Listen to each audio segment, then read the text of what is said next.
Hey everyone, welcome back English Speaking Podcast. We're all about getting to the heart of things, really understanding those crucial topics without getting bogged down in the details. And today, we're tackling something that's pretty vital: the environment and this whole concept of sustainability.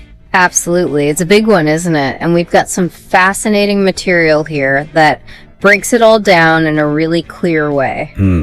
Yeah, it's just great because it's designed to be super accessible, which is fantastic because it takes these really complex issues like climate change and pollution and lays them out in a way that's easy to grasp. Right. And even though the language is straightforward, don't let that fool you. The implications of these issues are huge for all of us, no matter where we live. No doubt about it. So think of this deep dive as your express lane to understanding the major pressures our planet's facing right now. We're going to be looking at climate change, of course, and then digging into the different types of pollution, what's happening with deforestation, and that ever-growing problem of waste. And we can't forget about sustainability, right? It's kind of the key to figuring out how to deal with all these challenges. Exactly. It's all connected. So our mission today is to give you the essential information, connect the dots so it all makes sense, and leave you with a clear understanding of what's going on and why it matters so much. Sounds good to me. Where do we begin? Okay, let's start with the problems themselves, those core environmental concerns everyone's talking about. What are they, and what do we need to know?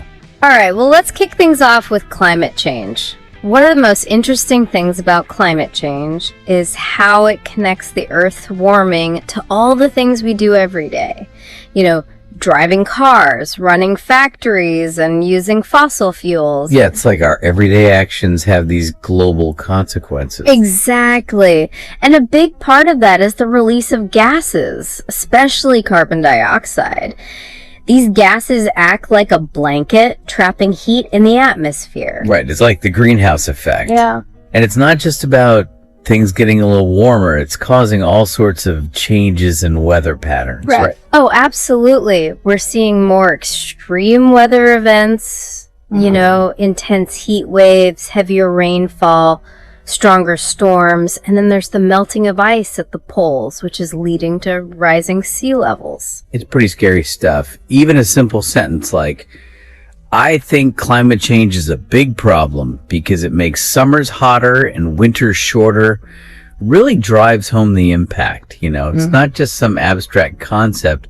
It's changing the seasons we experience. Definitely. And it's not just about humans either. You hear people say things like, it scares me, the ice is melting, and animals like polar bears are in danger. And it's true. Entire ecosystems are at risk. It's heartbreaking. And that melting ice, it doesn't just affect those local areas. It impacts ocean currents, which can then affect weather systems all over the globe. Oh, absolutely. It's a chain reaction. And that's what makes climate change such a complex and challenging issue. It's all interconnected. Okay, so that's climate change. What's next on our list of environmental concerns? Well, the material we're looking at talks about pollution next, and it defines it pretty simply. The contamination of our air, our water, and our land. It gives these really clear examples like smoke from cars polluting the air, plastic trash building up in rivers, and just litter everywhere on the ground. I think we've all seen those things, unfortunately. It's so common now. It is. And it's one thing to see it, but it really hits home when you hear someone say something like, I don't like pollution because it makes the air hard to breathe. It's a basic human need, and pollution is directly impacting that. Totally. And it's not just about how it looks or smells either. Air pollution can cause all sorts of health problems, especially respiratory issues. It's a serious public health concern. No question about it. These pollutants are affecting us on so many levels. It's a bit of a domino effect, impacting our health and the balance of our ecosystems. So we've got climate change, pollution. What comes next? All right, so next up we have deforestation, which is basically the cutting down of trees on a massive scale. And I think the article really highlights just how important trees are, not just for providing oxygen, but for creating habitats for so many species. Yeah, forests are like these incredible ecosystems, and they're home to so much biodiversity. When we clear them, it's not just about losing trees, it's about disrupting these intricate webs of life. Exactly. And it really hits you when you read something like, deforestation is sad because birds and monkeys need trees to live. It's a simple statement, but it underscores that we're not alone on this planet. We share it with all these other creatures, and we need to consider their needs too. I totally agree. And it's not just those charismatic animals that are affected, it's insects, fungi, microorganisms, everything that makes up a healthy forest ecosystem. And when you lose forests, it affects everything. Soil stability, water cycles, even local climate patterns can be thrown off balance. It's like pulling a thread from a tapestry. The whole thing starts to unravel. So we know it's a problem. But why does it keep happening? What are the driving forces behind deforestation? Well, the article touches on this too. It mentions how some people cut down forests because they need wood or because they want to clear land for agriculture. It's often about economic needs, but that doesn't make the environmental cost any less significant. Right. It's a complex issue, and there are often these competing interests at play. Yeah. But we need to find ways to balance those needs, don't we? Protect the environment while also considering people's livelihoods. Absolutely. It's about finding sustainable solutions that work for everyone. Okay, so we've got climate change, pollution, deforestation. What's the last big environmental concern we're talking about today? Well, the last one the article focuses on is waste, which is something we all deal with every single day. It's basically all the stuff we throw away, plastic packaging, food scraps, all that. The problem is we're producing way more waste than the planet can handle. It's true, our landfills are overflowing and all that trash has to go somewhere? Right. It often ends up polluting land and water, and a lot of it doesn't even decompose. It just sits there for decades, even centuries. It's a pretty grim picture. But the article also offers a little bit of hope, right? It mentions how some people are trying to reduce their waste by doing things like using reusable water bottles. Oh, definitely. And there are so many other ways to make a difference, composting food scraps, using reusable shopping bags, avoiding single-use plastics. It's about making those conscious choices. But I think it can feel overwhelming for people, like, what difference can I really make? I get that, but every little bit helps. It all adds up. And when we make those changes collectively, that's when we start to see real progress. So it's about personal responsibility, but also about working together to find solutions. Exactly. It's both individual and collective action. Okay, so we've spent a good chunk of time talking about the problems, these environmental challenges that are impacting our planet. But the article doesn't just leave us there, does it? It introduces this concept of sustainability as a way to move forward. That's right. It's not just about doom and gloom. It's about recognizing the problems, but also focusing on potential solutions. So in simple terms, what is sustainability really all about? Well, the way it's explained in the article is pretty straightforward. It's basically about using the Earth's resources carefully so that we can meet our needs today without messing things up for future generations. It's about finding a balance between what we take and what we give back. Right. It's not about halting progress or going back to living in caves. It's about being more thoughtful and responsible in the way we interact with the environment. Exactly. It's about making choices that are sustainable in the long term, not just for us, but for the planet as a whole. And the article gives some examples of what that might look like, right? Things like planting new trees after we cut some down, using less plastic, recycling more. Those are all great examples, and I think they illustrate how sustainability can be applied in so many different ways, from individual actions to large-scale projects. And I really like that sentence from the article.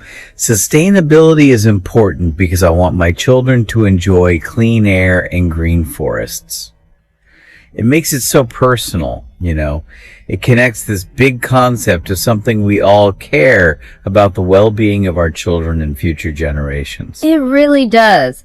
And it shows how sustainability isn't just about abstract ideas. It's about creating a better world for the people we love. And that little snippet of conversation, what does sustainability mean to you? To me, it means saving energy and not wasting water. Shows how these big ideas translate into everyday actions, you know? Yeah. It's about making those little choices that add up over time. Absolutely. Sustainability is about changing our mindset and our habits. Okay, so we have a clearer picture now of the problems: climate change, pollution, deforestation, waste, and this idea of sustainability as a potential solution.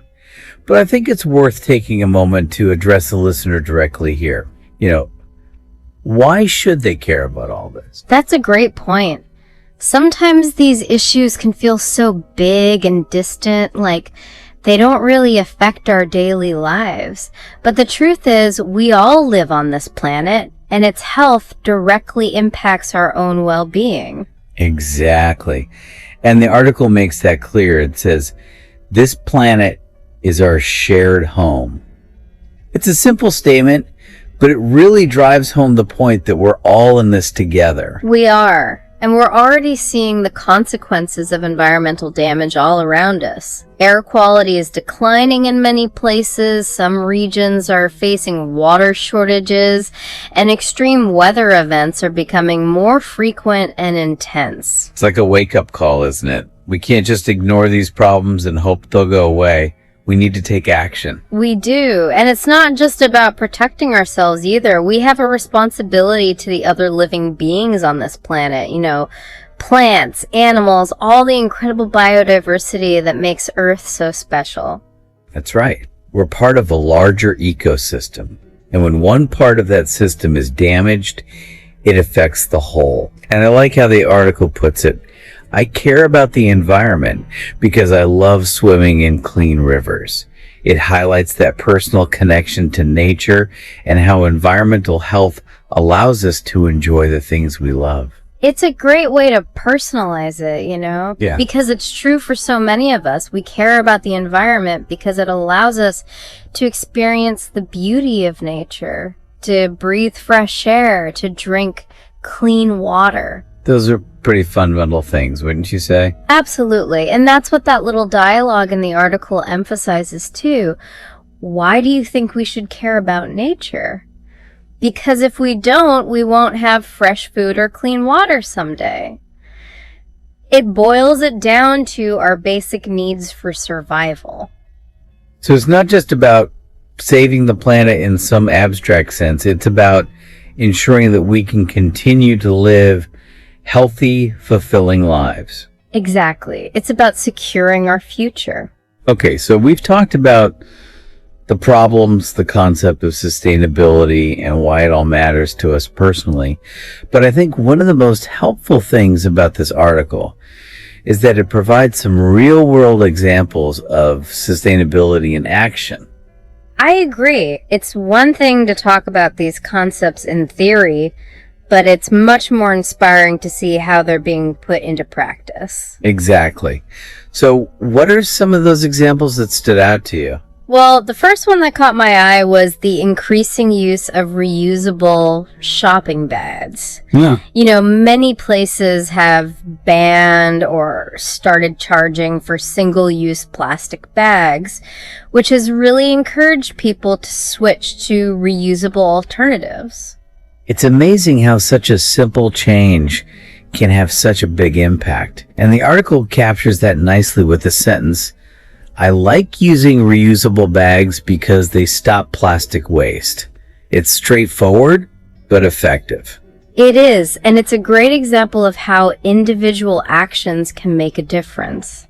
And that little conversation starter, "My town banned plastic bags, what about yours?" is a nice touch. It encourages people to think about what's happening in their own communities and to get involved in local initiatives. Totally. It sparks that local engagement. So that's reusable bags. What else did the article highlight? Well, another really cool example is solar power. Using solar panels on homes, businesses, and even large-scale solar farms to generate electricity from the sun. It's a fantastic way to reduce our reliance on fossil fuels and lower carbon emissions. It's definitely a clean and renewable energy source, that's for sure. And the article states that pretty clearly solar power is clean and doesn't make overs. But I think it's also worth acknowledging that there are some challenges associated with solar power, like the initial cost of installation and the fact that it's not always sunny everywhere. Oh, absolutely. It's not a perfect solution, but it's a step in the right direction. And the article prompts some critical thinking with the question, do you think solar panels are a good idea? It encourages people to weigh the pros and cons and form their own opinions. Right. It's about having those informed discussions and considering all the factors. Exactly. Okay, so another example that really stood out to me was tree planting initiatives. The fact that millions of trees were planted in India in a single day is just incredible. It shows what's possible when people come together to make a positive impact. It's truly inspiring.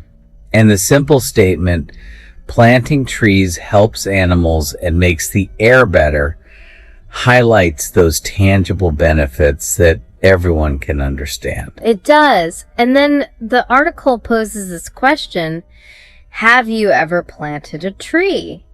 Which I think is a great way to bring it back to a personal level. Have you ever contributed to this effort in some way? It's a nice touch.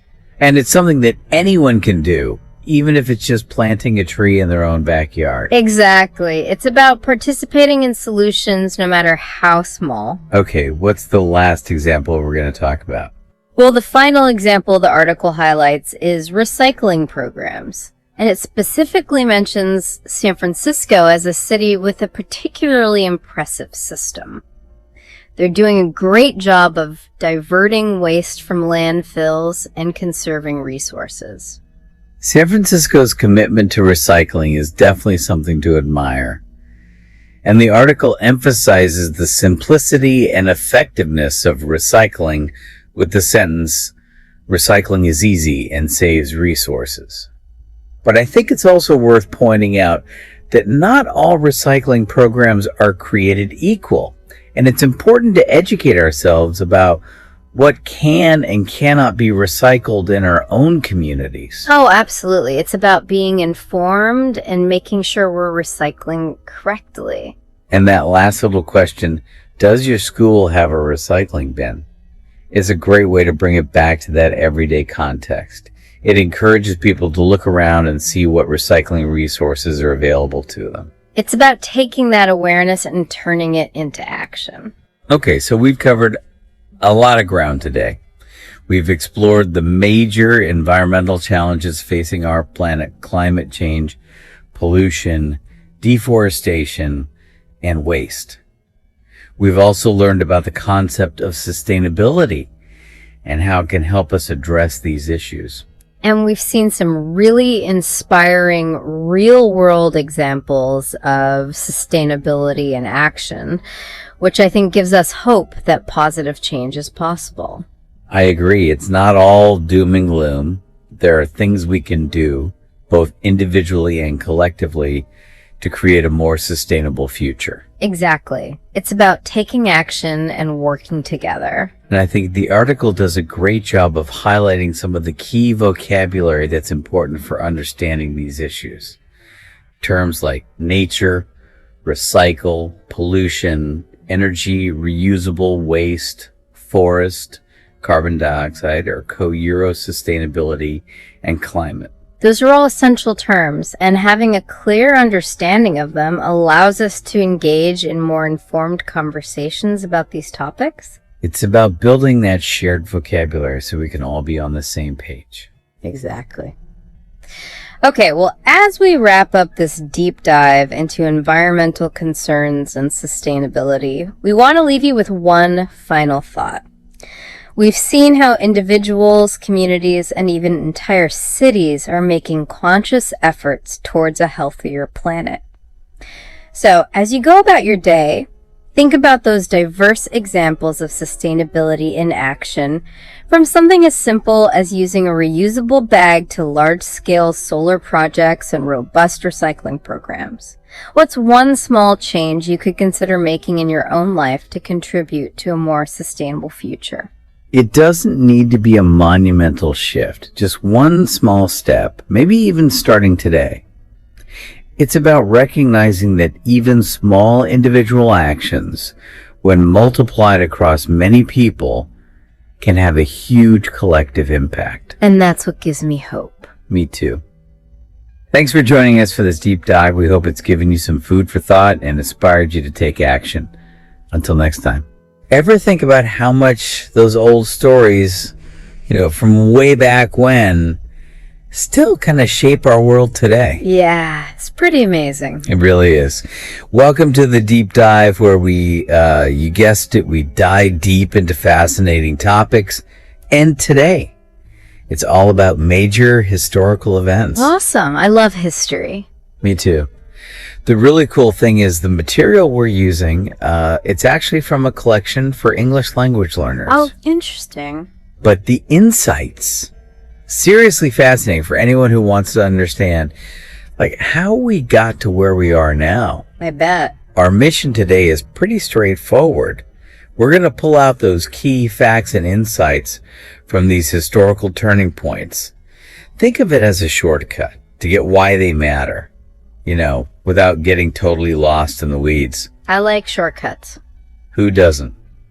Plus, we're hoping to spark some aha moments for you along the way. Aha. I love those. Ready to dive in? Let's do it. All right, so we've got a pretty packed lineup. We'll be looking at the discovery of America in 1492, the French Revolution, that's 1789 to 1799, the invention of the printing press around 1440, World War II, the big one, 1939 to 1945, and then to finish on a high note, the moon landing in 1969. Wow, quite a reign. It is. Mm-hmm. Okay, so let's kick things off with Christopher Columbus. The guy who sailed the ocean blue in 1492. Yeah. Okay, so the story, the one we all kind of know, is that in 1492, Christopher Columbus, an Italian explorer, right? He set off on this voyage across the Atlantic. Right. And his original goal wasn't actually to find the Americas. He was trying to find a new sea route to Asia. To India, spices, all that. Exactly. And, instead he ends up in the Americas, which back then was pretty much unknown to Europeans. So for them, this was like a huge discovery. It's like finding a whole new world. Literally. And this moment is really seen as the beginning of European exploration and, importantly, colonization of the Americas. Right. And that's something I think is really important to remember here. It's not just about finding a new place on the map. Our source material makes it clear that this was the start of European exploration and colonization. Totally. That second part, the colonization, that's crucial for understanding the whole picture. Yeah, absolutely. Because it wasn't just, oh, hey, look what we found. It was, oh, hey, look what we found. Let's claim it. Exactly. And so while for Europeans this was a moment of discovery, it's really important to think about it from the perspective of the people who are already living there, you know? Right. They weren't exactly thrilled. No, not exactly. The arrival of Europeans, it brought about some massive changes for those native populations. And a lot of those changes were pretty devastating. Diseases, displacement, all that. Yeah, totally. And beyond just the initial voyage, this event, this discovery, it sets off what's known as the Columbian Exchange. This huge transfer of plants, animals, diseases, and even culture between Europe and the Americas. It went both ways, didn't it? It did, yeah. But for the indigenous people, a lot of the consequences were really negative, especially with the introduction of diseases like smallpox. It's kind of a mixed bag, isn't it? Mm-hmm. On one hand, this incredible discovery, but on the other, this devastating impact on the people who were already there. Our source actually touches on these different ways of looking at it. You know how some people see Columbus as this hero, this brave explorer, while others really focus on the negative consequences for indigenous communities. Makes sense. And the source uses some key words here that I think are helpful. Explorer, voyage, colonization, and discovery. These are all important for understanding the different sides of this period. I see. And there's this example conversation in the source that really highlights how even a simple discussion about this event can bring up these complex issues. And it really encourages you to think about it from multiple perspectives, which is so important when we're looking at history, right? It's rarely black and white. Totally. It's all shades of gray. Exactly. Okay, so let's fast forward a few centuries to France, the late 1700s. Right. This is the time of the French Revolution, a period of huge upheaval from 1789 to 1799. What was going on there? Like, what were the main things that led to this revolution? Well, like a lot of revolutions, it really boils down to discontent. There was a ton of poverty in France at that time, especially among the regular folks. Right, the everyday people. Exactly. And on top of that, the taxes, they were super unfair. The aristocracy and the clergy, they got to enjoy all these privileges while the burden of paying for everything fell on everyone else. So not a lot of love for the rich and powerful. Not really, no. And then you've got King Louis XVI, ruling with absolute power, completely out of touch with what people needed. Yeah, not a good recipe for stability. Definitely not. And all this anger, all this frustration, it eventually explodes, leading to some really dramatic events. Like what? Well, the revolution was all about overthrowing the monarchy, you know, that whole system with a king or queen in charge. And it culminated in the execution of King Louis VI. A pretty powerful symbol, right? Yeah, that's a big statement. It was, and after that, they tried to establish a new government, although it changed a lot throughout the revolution. But the revolution wasn't all, you know, sunshine and roses. While it did promote these ideas of liberty and equality, it also had its dark side, like the Reign of Terror. It's a good reminder that even revolutions with the best intentions can get messy and have unintended consequences. It's complicated, right? Very. But the impact of this revolution, it wasn't limited to France. Our source really stresses that it inspired ideas of freedom and equality around the world. That's a pretty significant legacy. Huge. I mean, think about it. The French Revolution, with its slogan of liberté, égalité, fraternité, liberty, equality, fraternity, it spread far beyond France's borders. It made people question the way things were in other parts of the world, and it laid the groundwork for a lot of our modern concepts of human rights and democratic governments. Wow. The source uses some important terms to help you grasp all this. Revolution, monarchy, equality, and uprising. Makes sense. And to add a kind of gruesome detail, it mentions that the king was executed by guillotine. Yikes. Yeah, it was a pretty intense period. This event, the French Revolution, it really was a turning point. It shook up traditional power structures and gave rise to those powerful ideas, freedom, equality, that we still value so much today. Makes you realize how far we've come, right? It does. Okay, so let's jump back in time a bit now. We're going back to the invention of the printing press. This one's around 1440, and it's a game changer for the spread of information. Oh yeah, the printing press. It's huge, and we're talking Johannes Gutenberg, the man behind this amazing invention. You know, for us, living in a world where information is everywhere, it's kind of hard to imagine what it was like before mass-produced books, right? Right? Like, can you even picture that? It's wild, right? Before the printing press, books were copied by hand. Monks, usually, in monasteries. Can you imagine? So slow, so expensive. It meant books were super rare, and only the super wealthy or the church could get their hands on them. So knowledge was basically for the elite. Pretty much. And then Gutenberg comes along with his printing press and movable type, and everything changes. How did it even work? And what did this mean for, everyday people? It was brilliant, really. Gutenberg figured out how to cast individual metal letters, that's the movable type, and he could arrange them to make whole pages. So much easier than carving those big wood blocks. Way easier. And the letters could be reused, which was key. They'd ink the letters, press them onto paper, and boom, a page. It made making books so much faster and cheaper. Talk about a revolution. It was. And the result? Books were suddenly available to way more people. Which led to a whole bunch of things.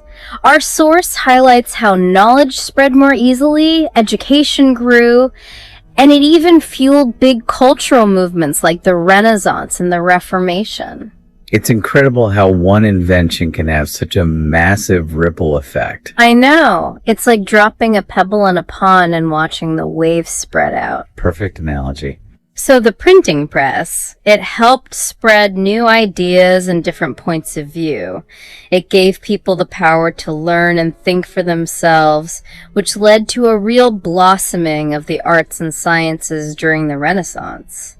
And it was a big deal for the Reformation, too, because it made religious texts way more accessible so people could interpret them on their own. No more relying on the priests to tell them what to think. Right. And the source uses some specific terms here that really highlight the significance of this technology. Invention, printing press, movable type, and Renaissance. It's like the internet of its time, wouldn't you say? Definitely. It's like the internet before the internet. Information was suddenly available to so many more people. It makes you appreciate how important access to information really is. All right, so let's move on now to a much darker chapter in history. World War II. This one lasted from 1939 to 1945. And it was a global conflict on a scale we'd never seen before. So what started it all? Well, according to our source, it all kicked off in 1939 when Nazi Germany, led by Adolf Hitler, invaded Poland. That act of aggression is considered the trigger that set the whole world on fire. And it escalated so quickly. It did. Like suddenly everyone's picking sides and it becomes this massive, incredibly complex war with countries all over the globe involved. Yeah. The main sides were the Allies that included the United States, the Soviet Union, and the United Kingdom, and they were fighting against the Axis powers, which were mainly Germany, Japan, and Italy. And it was brutal. The fighting was happening across multiple continents, with a level of destruction the world had never seen. It's hard to wrap your head around it, really. It is. But in the end, the Allies were victorious. Yeah. But the human cost. Yeah. Absolutely devastating. Our source says millions of people died. Millions. It's just, yeah. It's hard to even fathom that kind of loss. it's almost impossible to grasp, yeah. World War II, it's still the deadliest conflict in human history. And there's another really difficult part of this war that our source mentions, the atomic bombs. The United States dropped atomic bombs on Hiroshima and Nagasaki in Japan. They call it a terrible moment, which it was, but it did play a big role in ending the war. It's a very complex and controversial event. Definitely. But when we look back at World War II, I think the biggest lesson we can learn is the importance of peace, of finding ways to work together to prevent that kind of devastation from ever happening again. It also shows us how dangerous unchecked aggression can be and why we need to have systems in place to maintain some kind of global stability. So true. And World War II, it's still being studied today. I mean, it had such a huge impact on the world, on all of us. Okay, so now let's completely shift gears. We're going from the darkness of war to the excitement of space exploration. We're talking about the moon landing in 1969. This was a moment that captured the world's imagination. Do you remember where you were when that happened? I don't, actually. But I know about it. It was pretty incredible. On July 20, 1969, NASA's Apollo 11 mission did something that had only been dreamed of in science fiction. They landed humans on the moon. Wow. Neil Armstrong and Buzz Aldrin, they were the astronauts who actually took those first steps on the lunar surface, while Michael Collins orbited above in the command module. It's wild to think about. It is. And of course, who can forget those famous words from Neil Armstrong as he stepped onto the moon?